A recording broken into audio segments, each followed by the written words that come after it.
अस्सलाम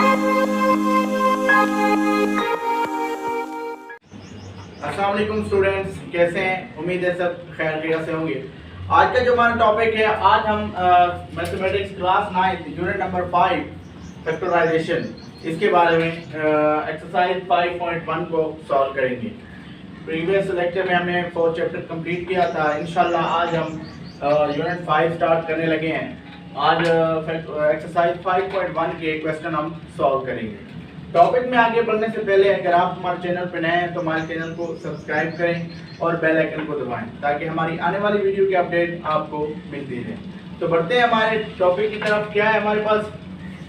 चैप्टर का नाम क्या है? फैक्टराइजेशन। बहुत ही आसान है फैक्टराइजेशन, आपने पढ़ी होगी, याद है। अगर हमारे पास ये एक कोई डिजिट है, इसको हमने क्या बनाने हैं? इसके फैक्टर बनाने हैं। तो आपको पता है, आपने प्रीवियस क्लास में पढ़ा है। इसके फैक्टर बनाते हैं, ये आ जाएगा हमारे पास 2 to the 4, ठीक है। अब यहाँ से मैं इसको क्या बनाता हूँ? 21 का 20, दो फैक्टर बना लेता हूँ। तो इसके फैक्टर क्या बनेंगे? 2 और 21। तो इस तरह हमने इक्वेशन के क्या बनाने हैं? फैक्टर बनाने हैं। ये इक्वेशन भी हमारे पास क्या है? बहुत ही आसान है। जैसे हमारे पास देखने हैं, सबसे पहले ये 2 है, देखना है इन तीनों टर्म में 2 कॉमन है या नहीं है। 2 यहाँ पे भी है, यहाँ से भी कॉमन ले सकते हैं और यहाँ से, तो एक तो कॉमन आ गया 2। अब देखिए यहाँ पे ए बी सी है, यहाँ पे हमारे पास ए बी एक्स है और यहाँ पे ए बी डी है। तो दूसरा क्या कॉमन आएगा? ए बी, जो दो तीनों में है। यहाँ से हमारे पास बचा जस्ट सी, यहाँ से -2x और यहाँ से +2d। तो ये हमारे पास क्या है? ये आंसर है। ये हमारे पास क्या बन गया? फैक्टराइज हो गया। इस इक्वेशन की ये दो फैक्टर बन गए। तो बहुत ही आसान है। जैसे हमारे पास ये देखें, इसका थर्ड पार्ट है। अब यहाँ से देखें, इन तीनों में सबसे पहले कॉमन क्या है? 3 यहाँ पे भी है, यहाँ पे भी है, यहाँ से भी हम कॉमन ले सकते हैं 9 में से, तो वो 3 है। अब हम क्या करेंगे? हमारे पास यहाँ पे एक्स स्क्वायर है, यहाँ पे भी टर्म एक्स है और यहाँ पे भी एक्स है, तो एक और क्या कॉमन ले सकते हैं? एक्स। यहाँ देखिए, ये वाई यहाँ है, लेकिन इस टर्म में मौजूद नहीं। तो हम क्या करते हैं? सिर्फ 3x कॉमन लेंगे, यहाँ पे बचेगा -xy। यहाँ पे हमारे पास क्या बचेगा? -1, क्योंकि 3x तो कॉमन ले लिया, प्लस यहाँ से हमारे पास क्या बचेगा? 3, क्योंकि 3 कॉमन ले लिया है, 3y²। तो ये टर्म हमने कॉमन ले ली। इस तरह हमारे पास इस टर्म के ये फैक्टर बन गए। बहुत ही आसान है। आपने जस्ट क्या बना देखना है, जो हमारे पास सिंपलीफाई सिंपल हो रहे हैं उनको आपने कॉमन ले लेना है। क्वेश्चन नंबर 1 में बहुत ही आसान है फैक्टराइजेशन, और उनके फैक्टर बना लेने। जैसे इसके 2 फैक्टर ये बन रहे हैं, इसके हमारे पास 2 फैक्टर ये बन रहे हैं। तो इस तरह आपने क्वेश्चन नंबर 1 को सॉल्व करना है। अब हम देखते हैं क्वेश्चन नंबर 2 का हमारे पास क्या है। क्वेश्चन नंबर 2 के भी 1-2 पार्ट में सॉल्व कर देता हूँ। क्वेश्चन नंबर 2 है, उसका फर्स्ट पार्ट है हमारे पास 5ax -3ay -5bx +3by। तो ये हमारे पास क्वेश्चन नंबर 2 का फर्स्ट पार्ट है। अब हम देखते हैं कि इसमें से जैसे हमने वहां पे फैक्टर बनाए थे, अब इस इक्वेशन के भी वही उसी तरह फैक्टर बनाएंगे। क्या करेंगे? हमारे पास सबसे पहले देखेंगे हमारे पास टर्म कौन सी है। देखिए यहाँ पे x और 5 यहाँ पे भी है, x और 5 यहाँ पे भी है, तो हम इन दोनों टर्म को पहले लिख लेते हैं। ये हमारे पास आ जाएगी 5ax -5bx। यहाँ पे हमारे पास क्या बची? -3ay +3by। ये टर्म आ गई। अब बहुत आसान हो गया। फर्स्ट 2 टर्म में से जो हमारे पास कॉमन आ रहे हैं वो क्या आ रहा है? एक 5 आ रहा है और दूसरा हमारे पास x आ रहा है। तो ये 5x कॉमन ले लिया, यहाँ से बचा a माइनस यहाँ से बचा b, यहाँ से माइनस। अब हमारे पास क्या है? देखें 3y दोनों टर्म है, तो -3y कॉमन लेते हैं। जब माइनस कॉमन लेंगे तो अंदर इसके क्या हो जाएगा? साइन क्या हो जाएंगे? चेंज। यहाँ से बचेगा a -b। आप देखें हमारे पास जो फर्स्ट, इनको फैक्टर बना लेंगे। और दूसरा a माइनस बी। तो ये इसका हमारे पास क्या होगा, आंसर होगा। यहाँ पे हमारे पास क्या है, 4 टर्म्स है, हमने दो दो टर्म को आपस में, यहाँ पे जो जिनमें कॉमन आ रहे थे उन दो टर्म को आपस में इकट्ठे लिख लिया, वहां से फैक्टर बना के इनके इक्वेशन के फैक्टर बना दिए। अगर आपने इसको देखना हो कि क्या इनको मल्टीप्लाई करने से यही इक्वेशन बनती है, तो आप इनको मल्टीप्लाई कर दें, वो हमारे पास यही इक्वेशन आ गई। तो इस तरह ये क्वेश्चन नंबर 2 का फर्स्ट पार्ट है। इसका मैं एक और पार्ट भी आपको करा देता हूं। हमारे पास क्या है, x square minus y square, और हमारे पास क्या है इसका z प्लस, ये हमारे पास इसका आई थिंक फोर्थ पार्ट है क्वेश्चन नंबर 2 का, x square minus y square z plus y square minus z square x।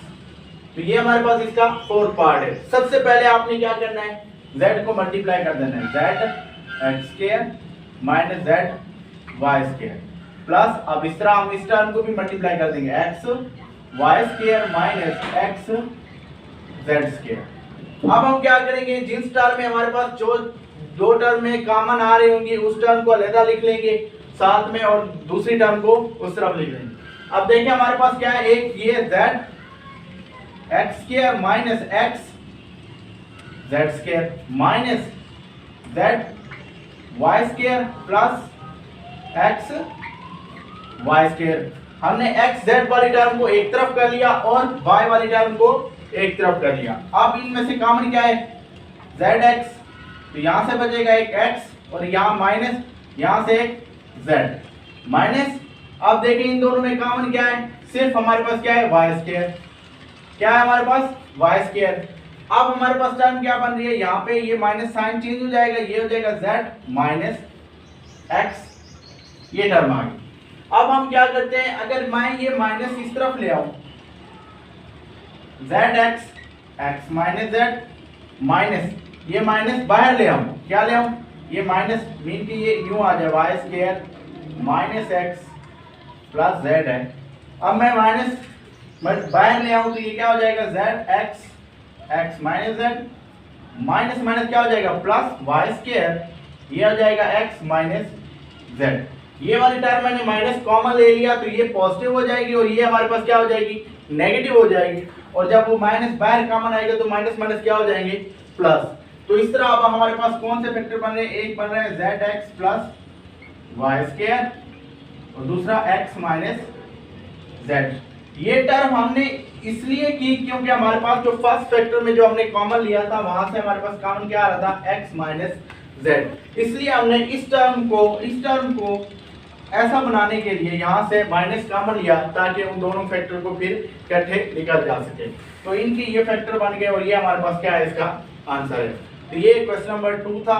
इसी तरह आपने सॉल्व करना है, बहुत ही आसान था। हमारे पास सबसे पहले x वाली टर्म को एक तरफ कर लिया, y वाली टर्म को एक तरफ कर लिया, जो उनमें से कॉमन था उनको कॉमन ले लिया और बाद में उनके क्या बना दिए, फैक्टर बना दिए। इसी तरह सेम एज इट इज यहाँ पे अगर मैं क्या करता, x y स्क्वायर को पहले लिख देता, जैसे अब मैं आपको बता देता हूँ, थोड़ा सिंप्लीफाई कर देता हूँ।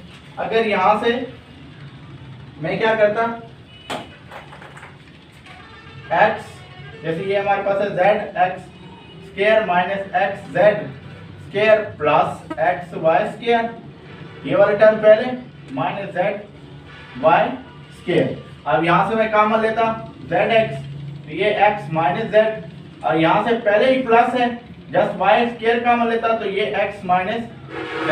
अब zx प्लस y स्क्वायर और दूसरी टर्म हमारे पास क्या आ जाती, x माइनस z। तो इस तरह भी आप सॉल्व कर सकते हैं और इस तरह भी आप सॉल्व कर सकते हैं, दोनों में आंसर हमारे पास क्या आएगा, सेम आएगा। अब हम देखते हैं क्वेश्चन नंबर 3, उसके भी हमारे पास वो भी क्वेश्चन है, उसको हमने क्या करना है, फैक्टराइज करना है, उसके फैक्टर बनाना है।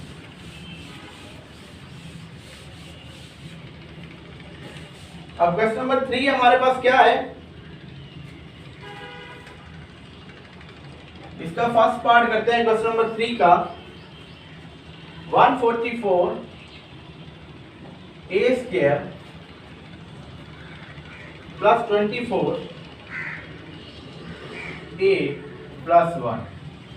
अब देखें ये हमारे पास क्या है, क्वेश्चन नंबर 3 का फर्स्ट पार्ट है, इसको हम सोल्व करते हैं। अब 144 a square plus 24 a plus 1, अब इसके फैक्टर बना लें तो मैं इसको लिख सकता हूं 12 a होल का स्क्वायर, क्योंकि आप देखें 12 का स्क्वायर क्या होता है 144 और a का स्क्वायर हमारे पास a स्क्वायर आ जाएगा, जब मल्टीप्लाई करेंगे तो क्या हो जाएगा 140 a स्क्वायर 144 a स्क्वायर। अब इसको मैंने क्या लिख दिया 12 a होल का स्क्वायर प्लस, अब मैं इसको फार्मूला बनाने लगा हूं, कौन सा formula a square plus b square plus 2ab which is equal to a plus b whole का स्क्वायर।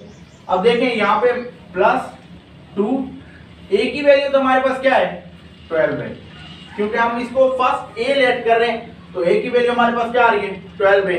अब देखिए इसको मल्टीप्लाई करें 12 2 24 a भी साथ आ रहा है, अब हमें यही रिक्वायर्ड है, और साथ में हम b की वैल्यू क्या लें 1 प्लस 1 का स्क्वायर लें 1।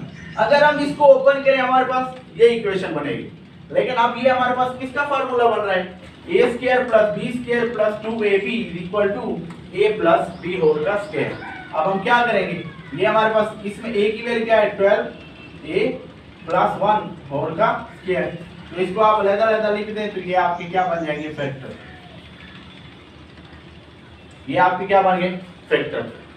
सबसे पहले आपने क्या करना है, हमारे पास ये टर्म थी 144 a square plus 24 a plus 1, तो अब हमने क्या किया यहाँ से 144 a इसको फर्स्ट टर्म का a का स्क्वायर बना दिया plus 2 12 a b 2 a b, ठीक है, और प्लस 1 का स्क्वायर ले लिया, तो इस तरह हमारे पास ये टर्म आ गई और हमने इसका क्या निकाला फैक्टर बना लिया। अब हमारे पास क्या है, इसका एक क्वेश्चन और है, हम उसको सॉल्व करते हैं। हमारे पास क्या है a स्क्वायर और b square minus 2 plus b square और a स्क्वायर, ये हमारे पास इसका एक और क्वेश्चन है, इसको हम क्या करते हैं सोल्व करने की कोशिश करते हैं। अब देखें जैसे ही हमने ये फर्स्ट टर्म बनाई थी बिल्कुल एज इट इज इसके थर्ड के हमने यही पार्ट बनाने, अब a और b होल का स्क्वायर माइनस 2, ठीक है। अभी a और a की वैल्यू तो ये है a b की वैल्यू हमारे पास अभी नहीं लिखते, इसका स्क्वायर लिख सकते हैं b और a होल का स्क्वायर, तो ये हमारे पास क्या है b की वैल्यू है, ये आपस में क्या हो जाएंगे कैंसिल, तो टर्म क्या बचेगी यही आ जाएगी। तो अब ये हमारे पास किस चीज का फार्मूला बन रहा है a square minus 2ab plus b square, जिसमें a की वैल्यू a और b है और b की वैल्यू b और a है, जो हमारे पास ये टर्म आ जाएगी, अगर हम इसको सॉल्व करेंगे तो ये कैंसिल हो जाएगा। अब हमारे पास ये फार्मूला बन जाएगा a और b माइनस b और a होल का स्क्वायर, इसको आप अलग-अलग से भी लिख सकते हैं क्योंकि ये 2 टाइम्स है, ये यहाँ तक भी लिख दें तो आपका आंसर ठीक है। तो ये आपके क्या बन गए फैक्टर। तो क्वेश्चन नंबर 3 आपने क्या बनाने हैं स्क्वायर, ये फार्मूले बनाने हैं जो मैंने आपको बताया कि a square plus b square plus 2ab बनेगा, या a square plus b square minus 2ab, उन फार्मूलाज को बना के फिर आपने उसके कंप्लीट स्क्वायर ले लेना है और उनके फैक्टर बना लेने हैं। तो क्वेश्चन नंबर 3 आपने इस तरह सॉल्व करना है। अब हम सॉल्व करते हैं, हमारे पास क्या है क्वेश्चन नंबर 4।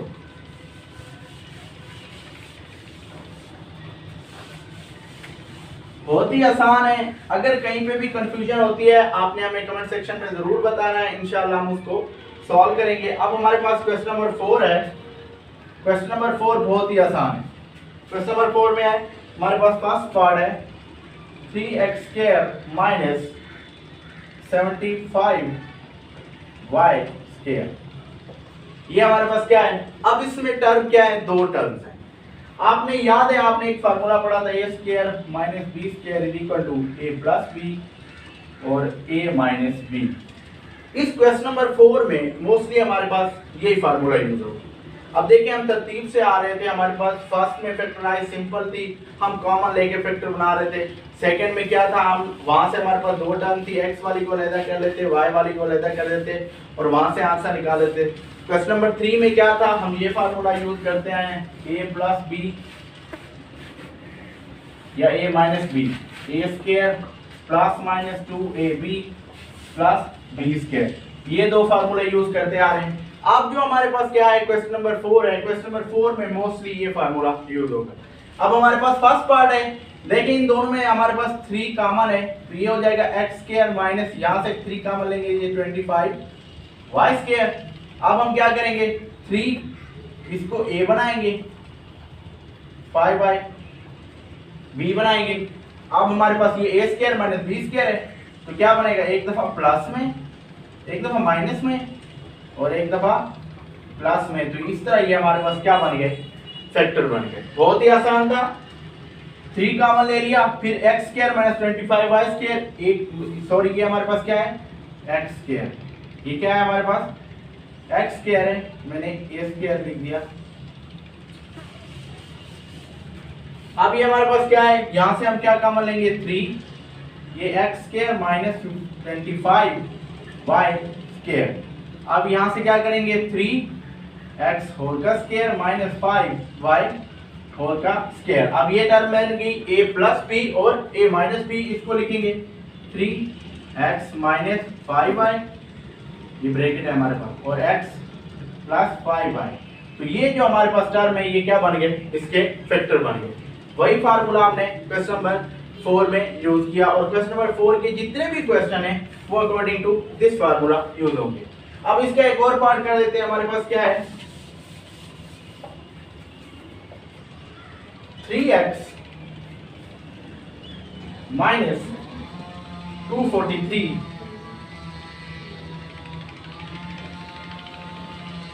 x cube. अब ये हमारे पास इसका आई थिंक 4th पार्ट है, तो इसको हम सॉल्व करते हैं। बहुत ही आसान है, बहुत ही इंपॉर्टेंट है। सबसे पहले x यहाँ पे भी है, यहाँ पे भी है, अगर मैं यहाँ से 3x कॉमन लूं तो यहाँ बचेगा 1 माइनस, यहाँ से हम अगर मैं 3 कॉमन लूं तो ये बनेगा 81x स्क्वायर, क्योंकि यहाँ पे एक x था तो हमने एक x कॉमन लिया। अब हमारे पास टर्म बची यहाँ 1 माइनस 81x स्क्वायर। अब वही फार्मूला इसको बनाएंगे, 3x, ये 1 का स्क्वायर वैसे भी 1 होगा, ये 9x, और क्योंकि 9 9 का 81 होगा और x का स्क्वायर पहले से है तो होल का स्क्वायर आ गया। अब ये क्या हो जाएगा, 3x, एक दफा प्लस में लिखेंगे इसको और एक दफा माइनस में, तो ये हमारे पास क्या बन गए, इसके फैक्टर। तो इस तरह आपने इनको सॉल्व करना है, बहुत ही आसान है। जस्ट आपने क्या करना है, ये फार्मूले याद करने हैं और आपका माइंड में ये होना चाहिए। अगर 5.1 में से क्वेश्चन कहीं से भी आ जाए तो आपको आइडिया होना चाहिए कि ये ऐसे सॉल्व होते हैं। आगे जो हमारे पास एक्सरसाइज है वो भी बिल्कुल इसी फार्मूला से सॉल्व होंगी। अब हम इसके क्वेश्चन नंबर 5 को सॉल्व करते हैं। अब जो क्वेश्चन नंबर 5 है, क्वेश्चन नंबर 5 में क्या होगा, हमारे पास क्वेश्चन नंबर 3 का जो हमने यूज किया है फार्मूला वो भी यूज होगा, और क्वेश्चन नंबर 4 का जो फार्मूला यूज किया है वो भी यूज होगा, एक ही क्वेश्चन है। अब क्वेश्चन नंबर 5 है, उसका हम क्या एक पार्ट करते हैं। हमारे पास क्या है, x square minus y square plus minus 6y minus 9। ये हमारे पास क्वेश्चन नंबर 5 का फर्स्ट पार्ट है, इसको हम क्या करते हैं, सॉल्व करते हैं। अब देखिए हमारे पास ये y वाली टर्म है, ये x वाली टर्म है। x वाली टर्म को एज इट इज रख लेते हैं, माइनस यहाँ से हम y square plus 6y minus common ले लिया प्लस 9, ठीक है। अब ये टर्म आ गई हमारे पास। अब देखिए ये हमारे पास टर्म फैक्टराइज, क्या इसके फैक्टर बनते हैं, या हमारे पास जो वो हमने फार्मूला यूज किया, क्या ये फार्मूला बनता है। जैसे हमारे पास इसके अगर फैक्टराइज बनाए x स्क्वायर माइनस, ये हमारे पास क्या हो जाएगा, 3 3 9 फैक्टर बनाएंगे, 3y plus 3y plus 9। Factorisation आपको बताई हुई है कि कैसे करने हैं। ये x स्क्वायर माइनस, यहाँ से y कॉमन आएगा y प्लस 3, यहाँ से प्लस 3 कॉमन आएगा y प्लस 3। तो इसके फैक्टर क्या बनेंगे, x square minus y plus 3 y plus 3 ये बनेंगे, और हमारे पास क्या आ जाएगा, x square minus y plus 3 whole का स्क्वायर, क्योंकि ये दो टर्म में जब मल्टीप्लाई हो रही है तो इनका क्या बन गया, स्क्वायर। अब आप देखें ये ए स्क्वायर है, ये बी स्क्वायर है, तो एक दफा इसको नेगेटिव में और एक दफा इसको पॉजिटिव में, तो इस तरह ये हमारे पास क्या बन गए, इसके फैक्टर बन गए। आपने इस तरह इनको सॉल्व करना है, बहुत ही आसान है। क्वेश्चन नंबर 1 बहुत आसान था, क्वेश्चन नंबर 2 भी इजी था, जो 3 था उसमें फार्मूला हमने यूज किया, 4 में भी फार्मूला यूज किया। अब जो क्वेश्चन नंबर 5 है उसमें 3 वाला और 4 वाला दोनों यूज कर रहे हैं। सबसे पहले हमने ये फैक्टराइजेशन, या इसको आप उसी कंप्लीट जिस तरह हमने फार्मूला बनाया था उस तरह भी सॉल्व कर सकते हैं। और जब ये इस तरह हो गया, हमारे पास ये आंसर आ गया और यहाँ से हमने इसके क्या बना दिए, फैक्टर बना दिए। अब हम क्या करते हैं, इसका मैं एक और पार्ट कर देता हूँ जो बहुत ही इंपॉर्टेंट है। हमारे पास क्या है, एक्स स्क्वायर माइनस ए स्क्वायर प्लस 2a माइनस 1। अब हमारे पास ये क्वेश्चन है। अब देखें एक्स वाली टर्म माइनस कामा ले लिया a माइनस 2a प्लस 1, ठीक है, ये टर्म आ गई। अब इसको क्या करते हैं, एक्स स्क्वायर बिल्कुल ऐसे ही जैसे ये क्या था हमारे पास, ये देखें A square a minus 2, a की जगह b की जगह 1 प्लस b का स्क्वायर, ये x square minus a minus 1 whole का स्क्वायर। ये a माइनस 1 होल का स्क्वायर क्यों लिखा, देखिए a square minus 2ab plus b square, तो ये माइनस वाला फार्मूला है, इसमें a की वैल्यू, x की वैल्यू a है और b की वैल्यू हमारे पास क्या है, 1 है, तो a माइनस 1 होल का स्क्वायर आ गया। अब ये हमारे पास दोबारा वही टर्म बन रही है, x होल का square minus a minus 1 whole का स्क्वायर, तो एक दफा प्लस में और एक दफा माइनस में, तो इस तरह ये हमारे पास क्या बन गए, फैक्टर बन गए। तो इस तरह आपने इन इक्वेशन को सॉल्व करना है। 5.1 आज हमारी क्या हो गई, कंप्लीट हो गई। आपने ऐसे ही देखना है, क्वेश्चन नंबर 1 बहुत आसान था, 2 भी आसान है, 3 में जस्ट थोड़ा सा आपने क्या करना है, ये फार्मूला यूज करना है, और 4 में भी फार्मूला यूज होता है। 5 में 3 और 4 वाले कॉम्बिनेशन, उन दोनों को फार्मूलाज को हम यूज करते हैं या फैक्टराइजेशन से सॉल्व करते हैं। तो इस तरह आपने एक्सरसाइज 5.1 को सॉल्व करना है। अगर कहीं पे भी आपको कंफ्यूजन हुई तो आपने हमें कमेंट सेक्शन में ज़रूर बताना है, इंशाल्लाह हम उसको सॉल्व करेंगे और आपके जो क्वेश्चन है उनका आंसर देंगे। नेक्स्ट लेक्चर में इंशाल्लाह हम 5.2 को सॉल्व करेंगे। नेक्स्ट लेक्चर के लिए हमें दीजिए इजाज़त, अल्लाह हाफ़िज़।